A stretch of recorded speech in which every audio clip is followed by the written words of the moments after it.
के जो सेशन है बहुत शानदार होने वाली है। और diabetes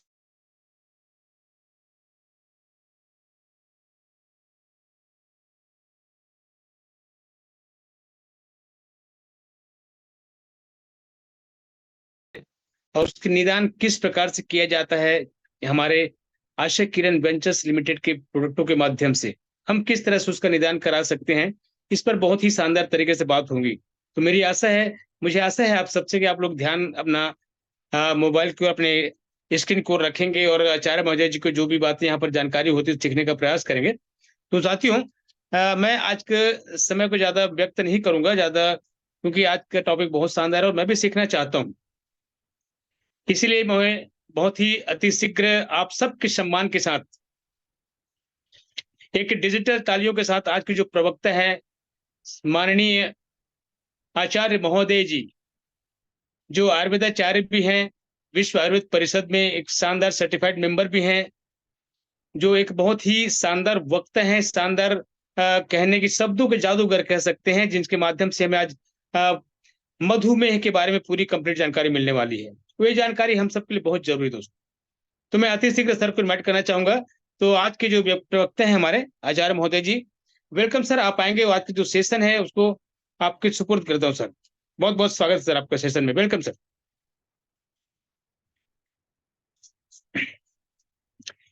welcome sir, welcome sir. Hello everyone. Yes, मेरी आवाज आ पा रही है? Yes sir, yes sir. Okay, thank you. Evening session में साथियों आप सभी लोगों का बहुत बहुत स्वागत है। और जैसा कि आज आप लोगों को जानकारी मिल चुका है कि आज हमारा जो टॉपिक है वो है डायबिटीज को लेकर के। डायबिटीज को लेकर के हम चर्चा करेंगे और सभी लोग अपना अपना वीडियो कैमरा ऑन कर लें। वो इसलिए कि आपका कंसंट्रेशन बिल्कुल स्क्रीन की ओर बना रहेगा। और बहुतों को हम लोगों ने देखा है कि वीडियो कैमरा बंद करके वो मोबाइल को छोड़ के इधर उधर चले जाते हैं, जिसकी वजह से उनको समझ में नहीं आता। यदि इस बिजनेस को अच्छे से करना चाह रहे हैं और अपने सपनों को पूरा करना चाहते हैं, कामयाब होना चाहते हैं, सफल होना चाहते हैं, तो यहाँ का जितना भी नॉलेज है वो पूरा आपको गेन करना होगा। प्रोडक्ट का ट्रेनिंग लेना होगा, नेटवर्क मार्केटिंग का ट्रेनिंग लेना होगा, और इसके लिए कंसंट्रेशन जरूरी है।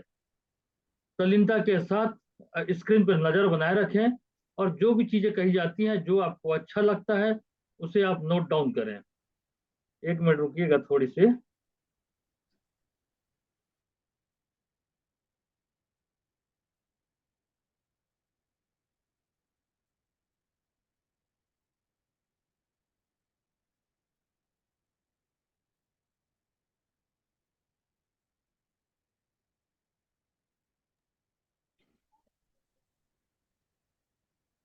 तो चलिए आज के इस डायबिटीज के बारे में जानकारी हम प्रारंभ करते हैं। साथियों, स्क्रीन पे आप देख पा रहे हैं डायबिटीज। डायबिटीज मीन्स रक्त शर्करा, जिसे मधुमेह भी कहते हैं और इसे हम नॉर्मल भाषा में शुगर भी कहते हैं। डायबिटीज को एक बीमारी के रूप में लिया जाता है, बीमारी के रूप में माना जाता है, लेकिन मैं आप लोगों को बता दूं कि डायबिटीज कोई बीमारी नहीं है। डायबिटीज, रक्त शर्करा, मधुमेह, शुगर, ये कोई बीमारी नहीं है। ये डॉक्टरों का एक दिया हुआ नुस्खा है कि ये बीमारी है। एक मिनट थोड़ी सी।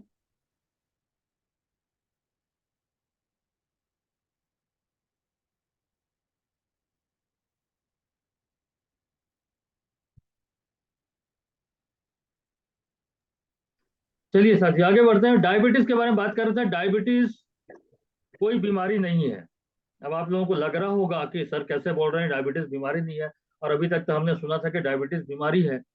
मैं आप लोगों को बता दूं कि डायबिटीज कोई बीमारी नहीं है। हर एक इंसान के शरीर में शुगर का एक लेवल होता है। शुगर का एक लेवल होता है और वो कहीं कम ज्यादा हो जाता है शरीर में, तो वो कॉम्प्लिकेशन पैदा करता है, वो उलझने पैदा करता है, प्रॉब्लम पैदा करता है, और उसको मेंटेन करने के लिए हमको दवाई खानी पड़ती है। अब उसी का रूप ले लेते हैं डायबिटीज। एक निश्चित उम्र तक शरीर का जो मेंटेनेंस है वो बराबर चलते रहता है। लेकिन जहां पर हम अपनी खान पान और हमारी जो दिनचर्या है अव्यवस्थित और अनियमित हो जाती है, दूषित आहार विहार होता है, तब हमारे शरीर का जो संचालन है वो बिगड़ जाता है। हमारे शरीर में जितने भी अंग तंत्र हैं उनका कार्य प्रणाली जो है डिस्टर्ब हो जाता है, जिसकी वजह से शरीर में बहुत सारी उलझने आती हैं, समस्याएं आती हैं, और उसी को हम ले लेते हैं बीमारी का रूप। लेकिन डायबिटीज के बारे में कह दूं कि यह कोई बीमारी नहीं है। हाँ, लेकिन यदि डायबिटीज को मेंटेन करने के लिए लंबे समय तक अगर आपको दवा खानी पड़ रही है तो आप इसे बीमारी कह सकते हैं, लेकिन वास्तव में ये बीमारी नहीं है। आइए इसके बारे में हम पूरा डिटेल हम जानकारी प्राप्त करने की कोशिश करते हैं।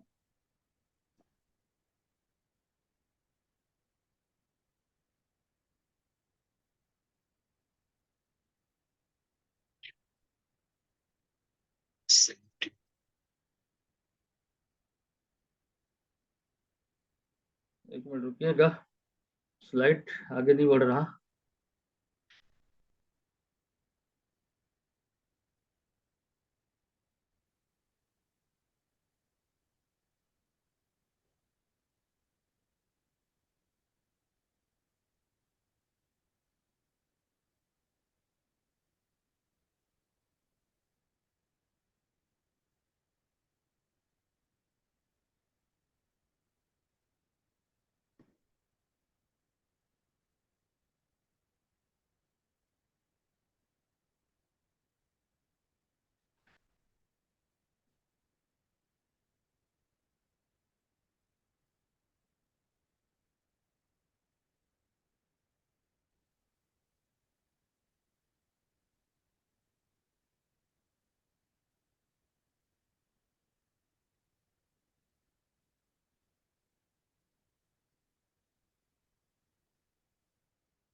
थोड़ा रुकिएगा साथियों, स्लाइड आगे नहीं बढ़ रहा।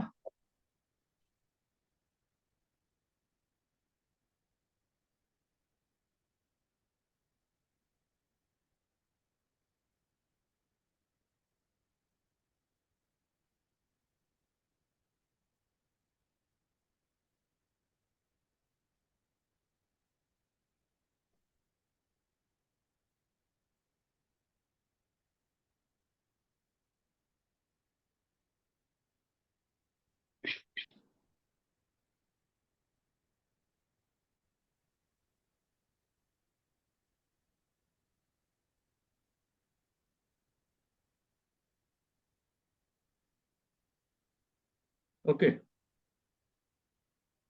आवाज आ रही है Ganesh ji? Yes sir, yes sir.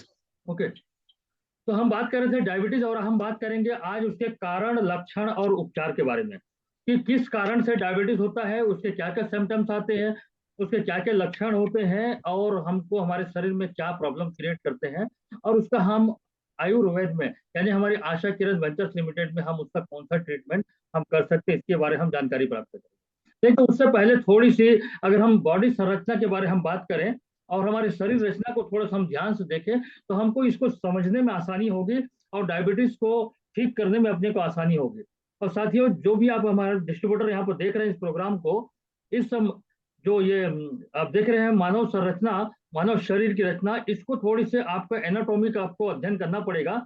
और कभी भी आप कोई भी जो अपना आयुर्वेद का प्रोडक्ट देते हैं या किसी को ट्रीटमेंट बेस पे कोई प्रोडक्ट देते हैं तो थोड़ी बहुत आपको एनाटॉमी का ज्ञान होना बहुत जरूरी है। तो चलिए हम चलते हैं आगे। जैसा कि आप देख रहे हैं, हम देख पा रहे हैं यहाँ पर मानव शरीर, हमारे जो शरीर है वो कई प्रकार के छोटी छोटी कोशिकाओं के माध्यम से बनता है, और इन कोशिकाओं से बनता है ऊतक, ऊतक से बनते हैं अंग, और अंग से बनते हैं अंग तंत्र। ये जितने भी अंग तंत्र हमारे शरीर में होते हैं, जिसमें जैसे कि आप देख सकते हैं यहाँ पर श्वसन तंत्र, पाचन तंत्र, कंकाल तंत्र, परिसंचरण तंत्र, उत्सर्जन तंत्र, प्रजनन तंत्र, अंतःस्रावी तंत्र, मांसपेशी तंत्र और तंत्रिका तंत्र। हमारा शरीर छोटी छोटी कोशिकाओं से बना है। कोशिकाओं से ऊतक बनता है, ऊतक से अंग अंग बनते हैं, और अंग से अंग तंत्र बनते हैं। और सभी अंग तंत्रों के अपने अलग अलग कार्य होते हैं। हर अंग तंत्र अपना अलग अलग कार्य करता है। एक अंग तंत्र का काम दूसरा नहीं करता, दूसरे का काम तीसरा नहीं करता, सबका काम बटा हुआ है। जैसे श्वसन तंत्र है, श्वसन तंत्र में उनकी एक डिपार्टमेंट है, नाक से लेकर के फेफड़े तक का एक डिपार्टमेंट बना हुआ है, और वो श्वसन तंत्र जो है वो सांस लेने की प्रणाली जो होती है उसको कंप्लीट करता है। जैसे आप देख पा रहे हैं यहाँ पर, ये जितना एरिया जो कवर हुआ है ये श्वसन तंत्र के अंतर्गत आता है। इसका काम है सांस लेना, और सांस लेकर के हवा में से जो ऑक्सीजन है, ऑक्सीजन को ब्लड में भेजने का काम करता है। तो ये श्वसन तंत्र हुआ। इसी प्रकार से हमारा ये है पाचन तंत्र है। ये पाचन तंत्र है, जो हम भी खाते हैं, जो भी चीज हम खाते हैं मुंह से लेकर के वो हमारे ग्रास नली से होते हुए आमाशय तक जाता है, आमाशय से फिर उसके पाचन होती है, पाचन होने के बाद वो आंतों में जाता है, और आंतों में जाने के बाद मल के माध्यम मल बन करके वो शरीर से बाहर निकल जाता है। ये हुआ पाचन तंत्र। इसी प्रकार से हमारे शरीर में जितने भी अंग तंत्र हैं सबका अपना अपना अलग अलग कार्य होता है। पाचन का काम श्वसन तंत्र नहीं कर सकता, श्वसन का काम उत्सर्जन तंत्र नहीं कर सकता, उत्सर्जन का काम प्रजनन तंत्र नहीं कर सकता। अतः हमारे शरीर में जितने भी अंग तंत्र हैं सबका अलग अलग कार्य है, और अपने अपने कार्य को बराबर वो निष्पादित करते रहते हैं। और जितने अंग तंत्र हैं अगर वो सभी अंग तंत्र सुचारू रूप से काम कर रहे हैं तो हमारा शरीर का जो मेंटेनेंस है बहुत जबरदस्त रहता है, कोई प्रॉब्लम नहीं होता। लेकिन इन्हीं अंगों में या इन्हीं अंगों के कार्य प्रणाली में किसी भी प्रकार की कोई बाधा होती है, किसी भी प्रकार का कोई अड़चन आता है, तब वहां का जो प्रक्रिया है वो डिस्टर्ब हो जाता है और वो फिर बीमारी का रूप ले लेता है। अब जैसे पाचन तंत्र की बात करें, पाचन तंत्र में आपने उल्टा सीधा कुछ खा लिया तो पाचन प्रणाली बिगड़ेगा, तब फिर आपको दवाई खानी पड़ेगी। श्वसन तंत्र में कहीं धूल धक्कड़ वाले एरिया में घुस गए, सांस के माध्यम से धूल कहीं जमा हो गया, जाके फेफड़े में जम गया, तो वहां पे प्रॉब्लम क्रिएट करेगा। इसी प्रकार से हर अंग तंत्र में कोई न कोई अगर कोई बाधा पहुंचती है तब वहां पर प्रॉब्लम क्रिएट होता है। और अगर सभी अंग तंत्र सुचारू रूप से काम कर रहे हैं तो शरीर हमेशा एकदम से स्वस्थ रहता है। तो आज हम जो बात करेंगे डायबिटीज के बारे में, वो उसकी शुरुआत कहाँ से होती है इसको हम समझने की कोशिश करते हैं। अभी आप जो चित्र आप देख पा रहे हैं, ध्यान दीजिए स्क्रीन की ओर। आमाशय के नीचे में देखिए छोटा सा ये पीले कलर का जो एक अंग दिख रहा है, ये एरिया देखिए। आमाशय के जस्ट नीचे जो मैंने गोला में दिया हुआ है वो छोटा सा अंग जो दिख रहा है, इसी से रिलेटेड है आज का सब्जेक्ट। इसको कहते हैं पैंक्रियास। ये है पैंक्रियास। हिंदी में अगर हम बात करें तो इसका नाम अग्नाशय है। यहां से एक पाचक रस निकलता है, एक हार्मोन्स बनता है जो हमारे भोजन को पचाने में मदद करता है, और भोजन के माध्यम से जो भी हमने कार्बोहाइड्रेट वगैरह जो न लिए हैं, जो ग्लूकोज वगैरह लिए हैं, इन सारे ग्लूकोज को यहाँ से अग्नाशय से जो पाचक रस निकलता है उसका नाम है इंसुलिन।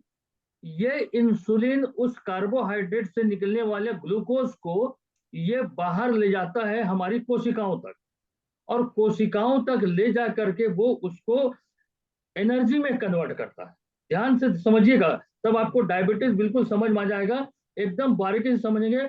अगर इन चीजों को समझेंगे तो आपको इलाज करने में या किसी को ट्रीटमेंट देने में या अपने शरीर के स्वचिकित्सा करने में आपको आसानी होगी। डायबिटीज होता कैसे है और कहाँ से आता है? अभी जो मैंने अंग तंत्र बताया कि आमाशय के जस्ट नीचे पीले कलर का जो दिख रहा है, बाजू में उसको मैंने बड़ा रूप दिखाया है, ये पैंक्रियाज है, हिंदी में इसे अग्नाशय कहते हैं। यहाँ से एक पाचक रस निकलता है इंसुलिन। ये इंसुलिन हमारे द्वारा ग्रहण किए गए खाद्य पदार्थ जो होते हैं उसमें से जो ग्लूकोज की मात्रा होती है, उस ग्लूकोज को ये हमारे ब्लड के माध्यम से, ये ब्लड के माध्यम से हमारी कोशिकाओं तक ले जाता है सॉरी, कोशिकाओं तक ले जाता है और वहां उसको वो एनर्जी में कन्वर्ट करता है, ऊर्जा में रूपांतरित करता है। ये हमारे पैंक्रियास का काम होता है कि इंसुलिन का प्रोडक्शन करना, और वहां से जितना भी ग्लूकोज है उस ग्लूकोज को कोशिकाओं तक ले जाकर के ऊर्जा में रूपांतरित करना, ऊर्जा में परिवर्तन करना। तो ये उसका काम होता है, और इस प्रकार से हमारे शरीर का संचालन बिल्कुल सही रूप से चलते रहता है। लेकिन जब कभी भी इस पैंक्रियाज को कोई आघात पहुंचता है, इसको कोई चोट पहुंचता है, या इसमें किसी प्रकार का कोई इन्फेक्शन हो जाता है, चाहे वो बैक्टीरियल इन्फेक्शन हो, फंगल इन्फेक्शन हो, या तो इसमें स्वेलिंग आ जाती है, या इसमें किसी भी प्रकार के इसके कार्य प्रणाली में अगर कोई बाधा पहुंचती है तो उस कंडीशन में पैंक्रियाज जो है वो अपना काम करना बंद कर देता है। ये पैंक्रियाज अपना काम करना बंद कर देता है, और जब ये काम करना बंद कर देगा तो जाहिर सी बात है कि उस पैंक्रियाज से जो इंसुलिन बनता था वो इंसुलिन बनना बंद हो जाएगा। और जब ये इंसुलिन बनना बंद हो जाएगा, देखिए पैंक्रियाज का मुख्य काम क्या था, ये पैंक्रियाज इंसुलिन का प्रोडक्शन करता था, और ये इंसुलिन ग्लूकोज को, हमारे शरीर में जो ग्लूकोज आता है खाद्य पदार्थ के माध्यम से, उसको कोशिकाओं तक ले जाता है और कोशिकाओं तक ले जाकर के ऊर्जा में रूपांतरित करता था। लेकिन अब ये मेन आदमी जो पैंक्रियास, इसने काम करना बंद कर दिया। जब इसने काम करना बंद कर दिया तो इंसुलिन का प्रोडक्शन बंद हो गया। इंसुलिन का प्रोडक्शन बंद हो गया तो ग्लूकोज को कौन लेके जाएगा कोशिका तक? कोई नहीं है। यही इंसुलिन जो है ग्लूकोज के ले जाने के लिए ट्रांसपोर्टिंग का काम करता था, लेकिन अब वहां से इंसुलिन बन नहीं रहा। तब क्या होता है कि हमारे शरीर में ये जो ब्लड वाहिका है, ये रक्त वाहिका है, इसी रक्त वाहिका में ये ग्लूकोज की मात्रा बढ़ जाती है। और ये ग्लूकोज की मात्रा जब बढ़ जाती है तो ये शरीर में कई प्रकार की उलझने पैदा करती है। अब सोच करके देखिए, ग्लूकोज, ग्लूकोज है ना चीनी, चीनी जो आप घरों में जो चीनी यूज करते हैं, अगर उसको आप चाय बना करके पीते हैं तो मिठास आती है, और अगर कहीं बहुत ज्यादा मात्रा में अगर चीनी डाल दिया जाए तो वहां पे वो गाढ़ा रूप ले लेता है और जाके सारे नसों में ब्लॉकेज पैदा करता है। जब ये ग्लूकोज गाढ़ा हो जाता है तो नसों में ब्लॉकेज पैदा करता है, और फिर उनके कार्य प्रणाली में बाधा पहुंचती है, और इस कारण से कॉम्प्लिकेशन आने चालू होते हैं। तो ये ग्लूकोज की मात्रा बढ़ जाती है क्योंकि इंसुलिन का प्रोडक्शन बंद हो गया। अब ये धीरे धीरे करके क्या है, शरीर में उलझने पैदा करेंगे, और इसी को कहते हैं डायबिटीज। जब शरीर में शर्करा की मात्रा बहुत ज्यादा बढ़ जाती है तो शरीर में कई प्रकार की उलझने होती हैं। शरीर में शर्करा की मात्रा बढ़ जाना ही रक्त शर्करा या मधुमेह या डायबिटीज कहते हैं। अब आप लोगों को क्लियर हो गया होगा कि डायबिटीज क्या है, डायबिटीज कैसे होता है, ये मेरे ख्याल से क्लियर हो गया होगा। Yes sir. ओके, अब आगे चलते हैं कि डायबिटीज के कितने प्रकार होते हैं, कितने प्रकार के डायबिटीज हो सकते हैं। तो डायबिटीज के 3 प्रकार हैं। पहला प्रकार है जिसे कहते हैं टाइप 1। पहला प्रकार है टाइप 1।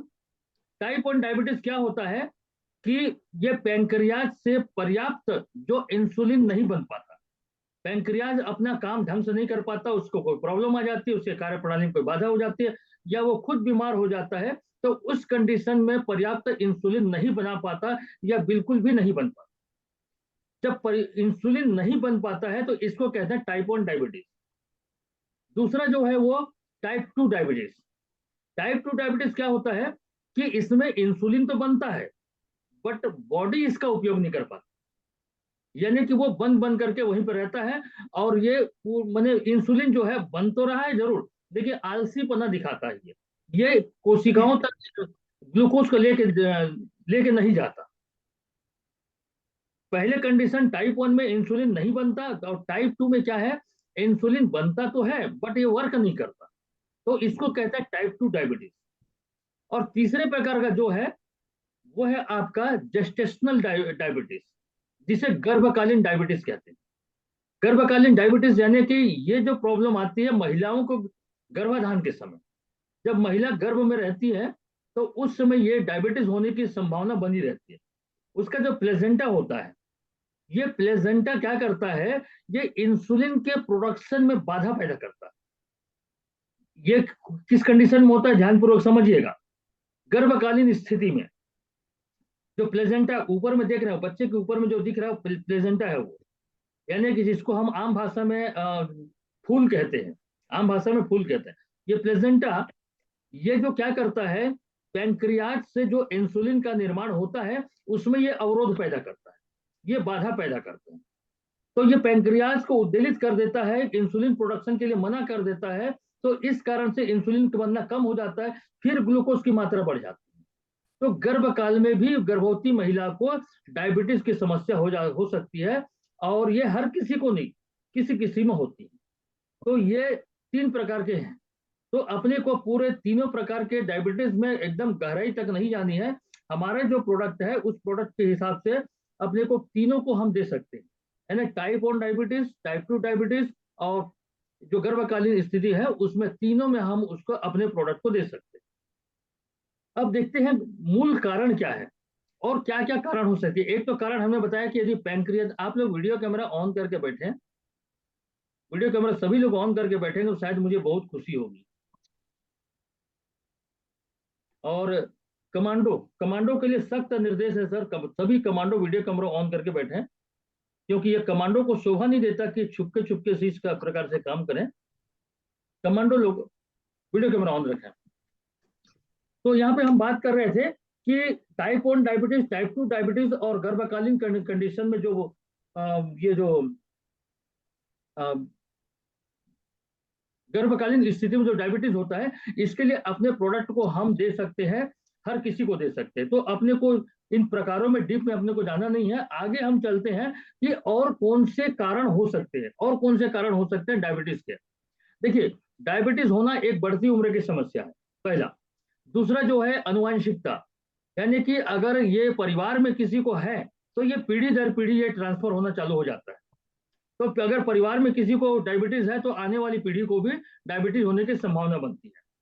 शारीरिक गतिविधियों की कमी, शारीरिक गतिविधियां कहने के ज्यादा आराम करना, घर का कोई काम ना करना, या हमेशा सोफे पे बैठे रहना, या वर्कआउट ना करना, एक्सरसाइज ना करना, ये भी कारण होता है डायबिटीज का। मोटापा, मोटापा अगर है तो शरीर में कोलेस्ट्रॉल की मात्रा होती है, कोलेस्ट्रॉल की मात्रा बढ़ने की वजह से ये डायबिटीज होने की संभावना बनती है। और साथ ही साथ कहते हैं कि ब्लड प्रेशर और डायबिटीज दोनों सगे भाई हैं। अगर किसी को ब्लड प्रेशर है तो उसको डायबिटीज होगा, अगर किसी को डायबिटीज है तो निश्चित उसको बीपी की समस्या होगी। हाई हाई ब्लड प्रेशर, उच्च रक्तचाप, जिसको हाई बीपी की समस्या है उनको डायबिटीज होता है।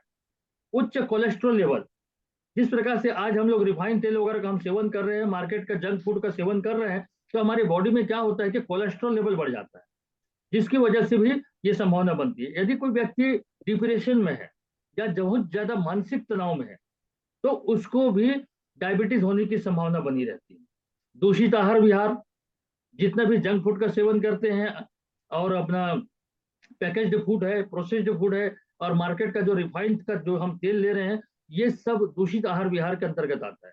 अनियमित दिनचर्या, सोने का समय, उठने का समय, ये और हमारे जो काम करने का जो तरीका है, अंदाजा, ये सब अनियमित दिनचर्या के अंतर्गत आता है। देर रात तक जगना, देर सवेर उठना, ये सब भी कारण है। और नशीले पदार्थों का सेवन, यदि हम शराब वगैरह का या किसी प्रकार मादक द्रव्यों का अगर हम सेवन कर रहे हैं तो भी डायबिटीज के लिए ये जिम्मेदार होते हैं। तो डायबिटीज के ये कुछ कारण हैं। और इसके सिम्टम्स क्या क्या आते हैं, डायबिटीज अगर किसी व्यक्ति को है तो क्या क्या सिम्टम आ सकते हैं, या फिर किसी व्यक्ति को अगर ये सिम्टम्स आते हैं तो आप पहचान सकते हैं कि सामने वाले व्यक्ति को डायबिटीज की समस्या हो सकती है। तो सिम्टम्स क्या क्या आते हैं, देखिए, अगर किसी व्यक्ति को डायबिटीज है तो उसको बार बार पेशाब आएगा, पेशाब बार बार लगेगा उसको, और ऐसा लगेगा कि अब भी लग रहा है, जाएगा तो पेशाब नहीं आएगा। फिर थोड़ी देर में उनको बहुत तेज पेशाब लगेगा, लेकिन फिर जाएगा तो पेशाब नहीं आएगा। प्यास अधिक लगता है डायबिटीज वालों को, भूख ज्यादा लगती है, वजन अचानक से कम होता है या अचानक से बढ़ जाता है, दिन भर उनको थकान महसूस होता है, शरीर में कमजोरी आ जाती है, घबराहट होती है, बेचैनी आती है, चक्कर आता है उनको। अगर शरीर में किसी प्रकार का कोई घाव है तो वो घाव जल्दी भरता नहीं है डायबिटीज वालों का। जिनको शुगर की समस्या है उनका घाव कभी मैंने जल्दी भरता नहीं है। बार बार इन्फेक्शन होना, मैंने कहीं अचानक से मैंने हमेशा उनको सर्दी खांसी बुखार लग जाना, या हाथ पैर में इस प्रकार से कोई इन्फेक्शन होना, मतली आना, उल्टी आना, दृष्टि कमजोर होना, नजर कमजोर होना, ये सारे सिम्टम्स आते हैं। अगर किसी व्यक्ति को डायबिटीज अगर पता नहीं चला है और ये सिम्टम्स नजर आ रहे हैं तो एक बार आप समझ सकते हैं, आप उनका डायबिटीज का टेस्ट करवाएं। अगर ये सिम्टम्स बार बार पेशाब आना, प्यास लगना, भूख लगना, वजन कम ज्यादा होना, चक्कर आना, यदि घाव वगैरह है, घाव जल्दी भर नहीं रहा है, आंखों की जो दृष्टि है वो कमजोर होती जा रही है, अगर ऐसा कोई सिम्टम्स आता है और सामने वाले व्यक्ति को पता नहीं कि उसको डायबिटीज है, तो आप उनको एक बार जांच करवा सकते हैं। लेकिन अगर किसी को डायबिटीज है तो इतना आप याद रखना हमेशा, ये जितने सिम्टम्स हैं, तो आप उनके पास जा करके या उनसे जब वो कहता है कि मुझे डायबिटीज है, तो आप सिम्टम बता सकते हैं। आपको प्यास ज्यादा लगती है, आपको भूख ज्यादा लगता है, आपको थकान आता है, चक्कर आता है, बिल्कुल हाँ बोलेगा, क्योंकि डायबिटीज वालों को आता है। जब इस प्रकार से कुछ सिम्टम आप बता देंगे ना, तो फिर वो सामने वाला व्यक्ति समझ जाएगा कि हाँ इसको नॉलेज है, इसको जानकारी है। तो ये अब उसके कुछ लक्षण होते हैं। आगे चलते हैं कि हम उपचार, आशा किरण वेंचर्स लिमिटेड के ऐसे कौन से प्रोडक्ट हैं जिनको हम डायबिटीज के उपचार में दे सकते हैं। तो साथियों मैं आपको बताना चाहूंगा, आशा किरण वेंचर्स लिमिटेड का जो बेहतरीन और एक उत्कृष्ट उत्पाद है जिसका नाम है ग्लाइकोफिट।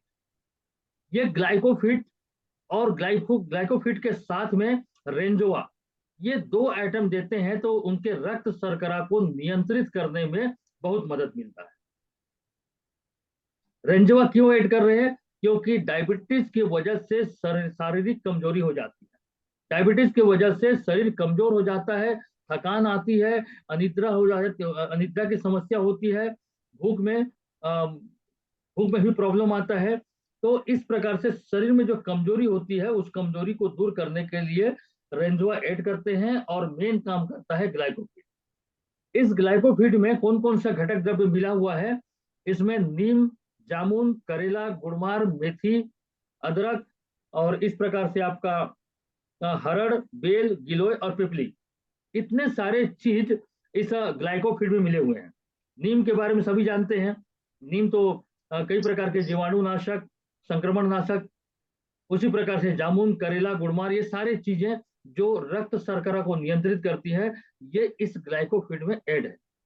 इसका सेवन हम लगातार करते हैं तो हमारे शरीर में जो भी ये ग्लूकोज की मात्रा है, अभी आप देख पा रहे हैं नसों में जो जमी हुई ग्लूकोज की मात्रा, ये धीरे धीरे करके ये कम होते जाता है और इस प्रकार से इसकी मात्रा एकदम से कम हो जाएगी। लेकिन इसका सेवन आपको लगातार करते जाना है। पहले कंडीशन में आप देख सकते हैं अगर इस प्रकार से ग्लूकोज की मात्रा है तो ये ग्लाइकोफिट और रेंजवा का सेवन करते हैं तो इस प्रकार से ग्लूकोज की मात्रा धीरे धीरे करके ये शरीर से कंट्रोल होना चालू हो जाता है। इसका सेवन हमें किस प्रकार से करना है? दोनों कैप्सूल हैं, ग्लाइकोफिट और रेंजोआ, इसको भोजन के बाद एक एक कैप्सूल दिन में 2 बार आपको इसको सेवन करना है और लगातार 3 माह तक, सबसे पहले 3 माह तक तो सेवन करना बहुत जरूरी है। कारण यह है कि ये हर्बल फॉर्म में है, आयुर्वेदिक फॉर्म में है और आयुर्वेद में विधान है कि आयुर्वेद की जो भी दवा है वो 90 दिन तक बिगड़े हुए फंक्शन को सुधारने का काम करता है। 90 दिन तक बिगड़े हुए फंक्शन को सुधारने का काम करता है, उसके बाद असर दिखाना चालू करता है। कई लोग बोलते हैं कि इसमें हमको बिल्कुल ठीक होना चाहिए, एकदम हमको गारंटी दीजिए शुगर मेरा ठीक होना चाहिए। तो दोस्तों मैं पहले भी बता चुका हूं, दुनिया में गारंटी नाम का कोई चीज नहीं होता।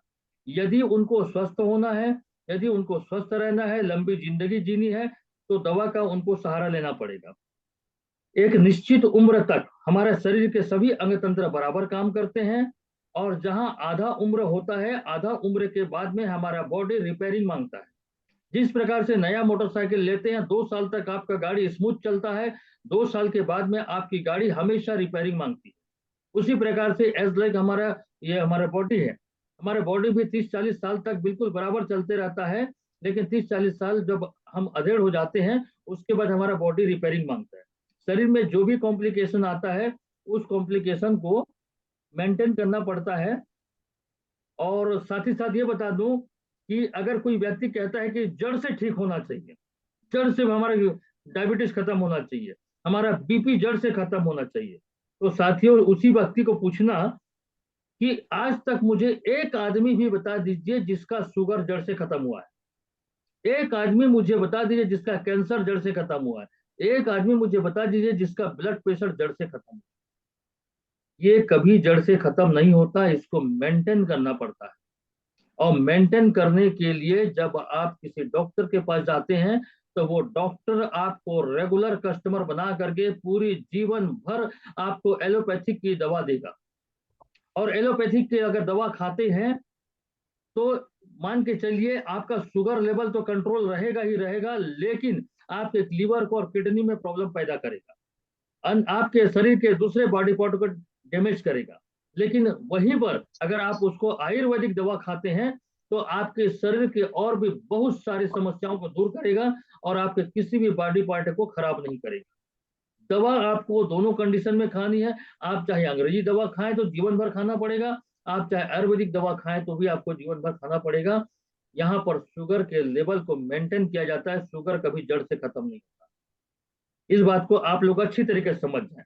ये कुछ लोगों का इस प्रकार से बना हुआ है, बना के रखे हैं बातों को कि शुगर जड़ से खत्म हो जाएगा। मैंने बहुत सारे वैद्य राजों को कहते सुना है कि शुगर जड़ से खत्म हो जाएगा। तो साथियों, इस झांसे में मत रहिए, शुगर कभी जड़ से खत्म नहीं होता, शुगर को मेंटेन किया जाता है। ब्लड प्रेशर कभी जड़ से खत्म नहीं होता, उसको मेंटेन किया जाता है। कैंसर कभी जड़ से खत्म नहीं होता, उसको ठीक किया जाता है, रिपेयर करके उसकी आयु को बढ़ा दी जाती है। तो इस प्रकार से है। तो ये ग्लाइकोफिट और रेंजवा का सेवन आप कराते हैं तो वो उसका शुगर लेवल नियंत्रित रहता है। इसमें आगे हम चलते हैं कि परहेज क्या होनी चाहिए। परहेज में चीनी, मिठाई, शरबत, आम, अंगूर, आलू, चावल, तली भुनी चीजें, पैकेज्ड फूड, प्रोसेस्ड फूड, मैदा, रिफाइंड आटा। रिफाइंड आटा का मतलब जो मार्केट में जो पैकेट में जो आटा मिलता है वो, और ज्यादा नमक, नमक की मात्रा कम करना है, और शराब, इन चीजों का सेवन आपको वर्जित है, इनसे परहेज करना है। और अपने आहार में आपको शामिल करना है कच्चा केला, जो सब्जी हम बनाते हैं वो फायदेमंद है डायबिटीज के लिए। लीची, अनार, एवोकाडो, अमरूद। अगर आप नॉन वेजिटेरियन है तो अंडे मछलियां ले सकते हैं। फलियां, नट्स, हरी पत्तेदार सब्जी, सलाद वगैरह, सौंफ है, मूली है, ब्रोकली है, ये इसका सेवन करते हैं तो आपके लिए फायदेमंद होता है। साथ ही साथ मॉर्निंग वॉक, इवनिंग वॉक, ये बहुत जरूरी है। अगर आप मॉर्निंग वॉक करते हैं, इवनिंग वॉक करते हैं, तो मैं आपको बता दूं साथियों कि आपका जो फीमर है, फीमर मतलब जो जंघा है, जंघा से भी इंसुलिन का प्रोडक्शन होता है। जब आप पैदल चलते हैं तो आपके जो जंघा है, जब आप पैदल चलते हैं तो आपके जंघा में जब दर्द होता है, दर्द होने के दौरान ही आपका इंसुलिन का प्रोडक्शन होता है वहां पर। और वहां पर जो इंसुलिन है आपके शरीर के शुगर लेवल को कंट्रोल करने में मदद करता है। इसीलिए डायबिटीज वालों को मॉर्निंग वॉक और इवनिंग वॉक की सलाह दी जाती है कि वो पैदल चलेंगे तो उनके जंघा से इंसुलिन बनेगा। तो इस प्रकार से आप ग्लाइकोफिट और रेंजवा का सेवन करके आप शुगर लेवल को कंट्रोल कर सकते हैं। तो साथियों, यदि आप किसी भी प्रकार की और जानकारी अगर चाहते हैं तो मेरे स्क्रीन पे मेरा नंबर शो हो रहा है, उस नंबर पर कॉल करके आप किसी भी प्रोडक्ट के बारे में जानकारी आप प्राप्त कर सकते हैं। और आगे मैं आप लोगों को बताना चाहूंगा, अभी समय मेरे पास 4 मिनट का है। साथियों, अभी आप इस प्रोग्राम के बाद एक सर्कुलर जारी होगा, आपके व्हाट्सएप ग्रुप पे आएगा, ओपन ग्रुप पे। आने वाले 9 तारीख को, आने वाले 9 तारीख को कंपनी का एक मेगा इवेंट होने जा रहा है। कंपनी का जो बर्थडे सेलिब्रेशन एनिवर्सरी वो मनाया जा रहा है। उसमें आपको बढ़ चढ़ कर हिस्सा लेना है, ज्यादा से ज्यादा लोगों को आपको इनवाइट करना है वहां पर, और वहां के माहौल को आपको दिखाना है लोगों को। वहां बहुत ही शानदार गैदरिंग होने वाली है 9 तारीख को, होटल एमराल्ड। होटल एमराल्ड है, ये है आपका ring road number 1, new bus stand भाटा गांव के थोड़ा सा आगे, वहां पर होटल एमराल्ड है। वहां पर ये एनिवर्सरी होने जा रहा है आने वाले 9 अप्रैल को। 8 अप्रैल तक एक जो सूचना जारी होगी आपके लिए, 8 अप्रैल तक हमारा माला माल ऑफर चल रहा है। माला माल ऑफर में जो भी विनर होंगे उस दिन उनका प्राइज वितरण होगा। माला माल ऑफर के लिए क्या है, उसका जो शर्तें, नियम और शर्तें आपके ग्रुप में आ चुका है। जूम की संख्या में लगातार लोग बढ़ाते जाइए और ये प्राइज विनर बनिए। प्राइज विनर बनना है आपको। साथ ही साथ मैं ये कहना चाह रहा था कि जो हमारा अभी कमांडो का जो ट्रेनिंग चल रहा है, टाइगर ग्रुप के अंतर्गत मिशन 11 इतना धूम मचा रहा है, मिशन 11 जिसकी कोई सीमा नहीं। मिशन 11 का जो प्रोग्राम चल रहा है, एक एक व्यक्ति को हमने बिजी कर दिया, एक एक व्यक्ति बिजी हो गए और अपनी अपनी जिम्मेदारी को समझ के अपने सपनों को पूरा करने की दिशा में वो निकल पड़े हैं। अगर आप लोगों ने अपने टीम के लोगों के नाम नहीं भेजे अभी तक, तो मैनेजमेंट को अपने टीम के लोगों का नाम भेजिए। उनका जो डेटा तैयार होगा और उनके माध्यम से जब वर्कआउट होगा तो आपको भी बड़ा सा पे आउट बनेगा और आपको भी सफलता मिलेगी। तो आपके टीम के लोगों को आगे बढ़ाने के लिए ये मिशन 11 बहुत फायदेमंद हो रहा है। इसलिए अपने टीम के लोगों का नाम भेजिए और 5-5 लोगों का नाम कम से कम भेजिए उसमें। साथ ही साथ 8 तारीख तक ये चलेगा माला माल ऑफर। 10 तारीख से कमांडो ट्रेनिंग चालू हो गई और इस बार कमांडो, अभी जो पूर्व में जितने भी कमांडो के ग्रुप में है वो पूरा ग्रुप अभी आज आज की डेट में समाप्त हो जाएगा और आपको नए सिरे से कमांडो में एंट्री करनी होगी। कमांडो में एंट्री करने के लिए अभी मार्च माह का 31 तारीख जो हमारा रीपर्चेस क्लोजिंग होगा उसमें, और आपका अप्रैल के पहले रीपर्चेस क्लोजिंग 15 तारीख तक, ये दो क्लोजिंग में या दोनों क्लोजिंग में आपको करना है एक डायरेक्ट स्पॉन्सर या 1000 डीपी की खरीदी मार्च में, और अप्रैल में एक आईडी या तो फिर 1000 डीपी की खरीदी अगर आप करते हैं तो आपकी एंट्री कमांडो ग्रुप में होती है। ये खरीदी करते हैं तो साथियों आप ही का टीम आगे बढ़ता है, आपकी आईडी पे रीपर्चेस बढ़ता है जो आपको अवार्ड रिवार्ड के लिए काम आएगा।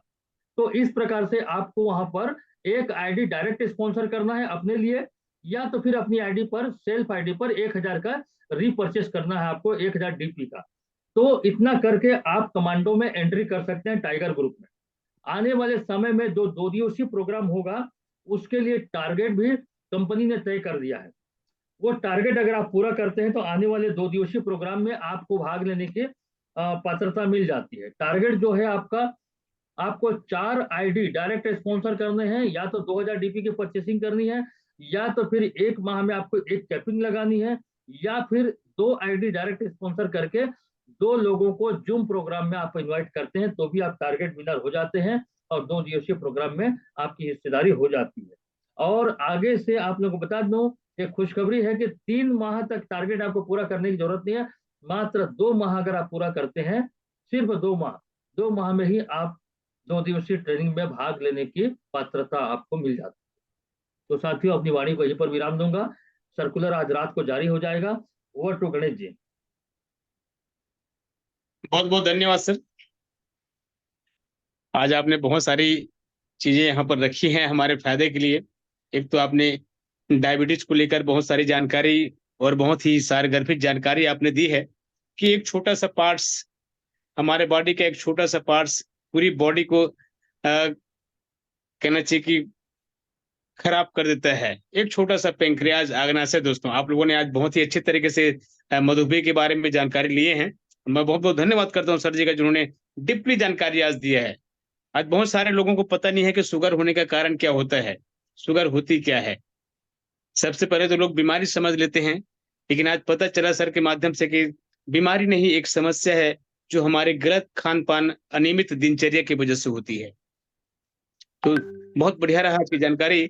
और साथ ही हमारे मेगा इवेंट होने वाले दोस्तों 9 अप्रैल को उसकी तैयारी करनी है, और उसके लिए जरूरी है कि अभी जो माला माल ऑफर निकला हुआ है इस पर बढ़ चढ़कर हिस्सा लें और अपना कोई ना कोई अचीवमेंट लेने का प्रयास करें, क्योंकि वहां का अचीवमेंट जो होगा आपको इवेंट में खड़ा होने का, स्टेज पाने का, स्टेज में बोलने का, आपको सम्मान पाने का आपको अवसर प्रदान करेगा। तो इसको बिल्कुल भी न चुके।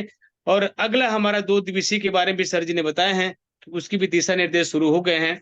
और अगर हम इसको प्रयास करें, अपने टीम के साथ अगर मिलकर प्रयास करते हैं, तो बहुत ही शानदार तरीके से, जिस तरीके से हमने पहले 2 दिवसीय रेसिडेंशियल का फायदा लिया टोला घाट में, उसी तरीके से सेकंड वाले का भी फायदा ले सकते हैं। और यकीन मानिए, जब 1 दिवसीय अटेंड करने से इतनी बड़ी फायदा हमको मिली है,